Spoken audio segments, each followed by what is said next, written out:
ഈ ലോകത്തിലെ ഒട്ടുമിക്ക ആളുകളും ഡിപ്രഷൻ എന്ന അവസ്ഥയിലൂടെ കടന്നുപോയിട്ടുണ്ടാകും. പലരും ഇതിലൂടെ അവർ പോലും അറിയാതെ കടന്നു പോകുന്നുമുണ്ടാകും. നിങ്ങൾ എപ്പോഴെങ്കിലും ആലോചിച്ചിട്ടുണ്ടോ ഈ ഡിപ്രഷൻ എങ്ങനെയാണ് ഉണ്ടാകുന്നത് എന്ന്? നിങ്ങളുടെ ഉള്ളിൽ നിന്ന് തന്നെയാണ് ഡിപ്രഷൻ പിറവിയെടുക്കുന്നത്.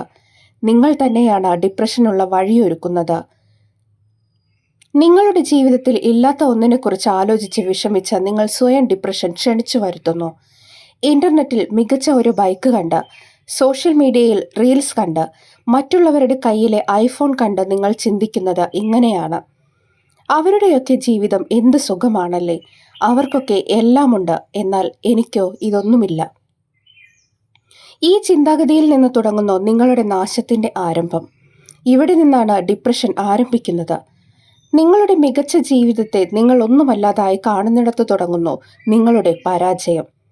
നിങ്ങൾ അറിഞ്ഞോ അറിയാതെയോ നിങ്ങളെ മറ്റുള്ളവരുമായി താരതമ്യം ചെയ്യാൻ ശ്രമിക്കുന്നിടത്ത് നിന്ന് തുടങ്ങുന്നു നിങ്ങളുടെ ഡിപ്രഷനിലേക്കുള്ള യാത്ര. നിങ്ങൾ കാണുന്ന മറ്റുള്ളവരുടെ ജീവിതത്തെ നിങ്ങൾ അനുകരിക്കാൻ ശ്രമിക്കുന്നിടത്ത് ഡിപ്രഷൻ നിങ്ങളെ വലിഞ്ഞു മുറുക്കുകയും ചെയ്യുന്നു. ഞാനൊന്നു പറയട്ടെ, നിങ്ങളുടെ ജീവിതം വളരെ അമൂല്യമാണ്. അതിനെ മനോഹരമായി എഴുതി തീർക്കേണ്ടത് നിങ്ങളുടെ കടമയാണ്.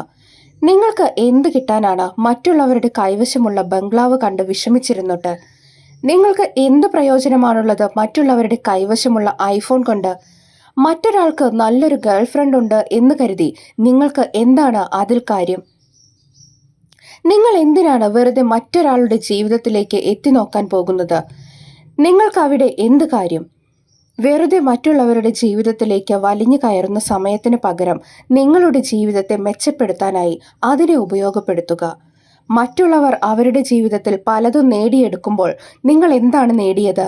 മറ്റുള്ളവരുടെ ജീവിതത്തിലേക്ക് വലിഞ്ഞു കയറി നിങ്ങളുടെ ഭാഗ്യമില്ലായ്മയും പഴിച്ച് ഡിപ്രഷൻ അടിച്ച് അങ്ങനെ ഇരിക്കുന്നു. ഇതുമൂലം നിങ്ങൾക്ക് മുന്നിലുള്ള ജീവിതം നഷ്ടപ്പെടുക മാത്രമേയുള്ളൂ.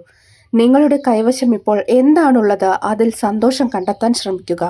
ജീവിതത്തിൽ വരുന്ന പ്രശ്നങ്ങളെ നേരിട്ട് മുന്നോട്ട് പോവുക തന്നെ ചെയ്യുക.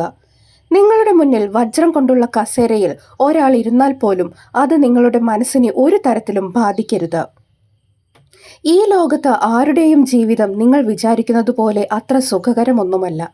എല്ലാവരും ഓരോ പ്രശ്നങ്ങളിലൂടെ കടന്നു പോകുന്നുണ്ട്. നിങ്ങളത് അറിയുന്നില്ല എന്ന് മാത്രം. മറ്റുള്ളവരുടെ ജീവിതത്തിലേക്ക് എത്തി നോക്കുന്നതിന് പകരം സ്വന്തം ജീവിതത്തിലേക്ക് നോക്കാൻ ശ്രമിക്കുക. അല്ലെങ്കിൽ മറ്റുള്ളവരുടെ ജീവിതത്തിലേക്ക് ഒളിഞ്ഞു നോക്കി ഇരുന്നു കൊള്ളൂ. നിങ്ങൾക്കല്ലാതെ ഇവിടെ മറ്റാർക്കും ഒന്നും നഷ്ടപ്പെടാനില്ല.